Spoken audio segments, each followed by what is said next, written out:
भ्रष्टाचार के खिलाफ मुकदमा दर्ज होने के बाद किसानों ने 35 दिन बाद ख़त्म किया धरना।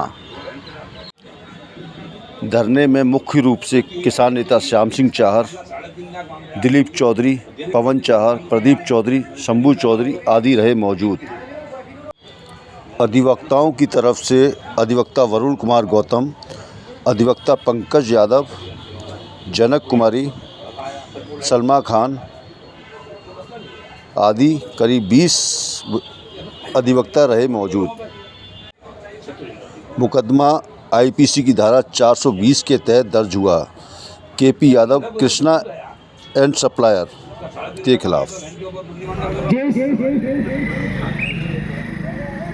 जिस देश का किसान सड़कों पर, मैदानों में और आत्मनिर्भर भारत की बात हम सबको सोचना होगा। यदि जो भीड़ में इस समय देख रहा हूँ, यदि ये भीड़ हमारे यहाँ रोज शाम के 5 बजे से रात लेकर सुबह 6 बजे तक होती तो मजरा कुछ ही होता और जब मामला 35 दिन नहीं ये 5 दिन में छूट जाता। मैं एक बात कहना चाहता हूँ इस जनपद आगरा के जनप्रतिनिधियों से कि एक आदमी केवल न्याय की लड़ाई, किसानों की लड़ाई लड़ने के लिए 35 दिन से अपना अन्न त्याग पड़ा हुआ है। और मैं इस समाज, इस जनपद आगरा के सभी जनप्रतिनिधियों को कहता हूँ कि आप भविष्य में जैसा इनके साथ में हुआ है ऐसी नौबत नहीं आने दें, क्योंकि आप जितना फर्ज हमारे साथ से 4 साल का बनता है उतना फर्ज हर पार्टी का बनता है। और मुझे बड़ा कष्ट भी हो रहा है कि 35 दिन जो हम लोगों ने गुजार रहे हैं कैसे गुजार रहे हैं, हम लोगों में कितना दबाव था और कितना नहीं था। और दूसरी बात, इस धरना स्थल पर जहाँ जहाँ तक देखा मैंने, हमारे आगरा से कम हमारी जनता दल ने 9 विधायक दिए, 2 सांसद दिए और उनके होने के बावजूद भी मैं माननीय योगी से भी ले जाऊंगा कि इस जनता, आगरा की जनता के साथ उन्होंने भेदभाव क्यों होता है। और मैं ये कहना चाहूंगा कि आप सभी लोग यदि वाकई आप किसान हितकारी हैं तो भविष्य में भी हमारे श्याम सिंह चाहर जैसे देवता, हमारे अन्नदाता, हमारे प्राणदाता, ऐसे लोगों का मनोबल बढ़ाएं, उनको सहयोग करें और उनका उत्साह बढ़ाएं।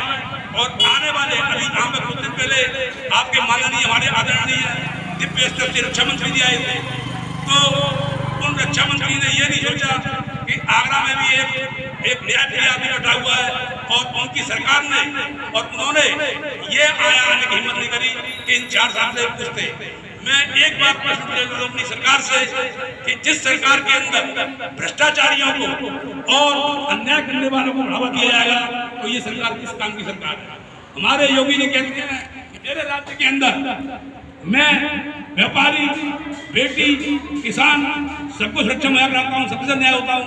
मैं ये बात कहना चाहता हूँ कि जिस जनता जनार्दन ने आपको 9 विधायक दिए, 9 सांसद दिए और आप कहते हैं साहब हमारी सरकार बड़ी सही चल रही है, यहाँ पर 4 करोड़ का घोटाला हो गया, उस घोटाले को आपने इतने दिन तक लटका रखा।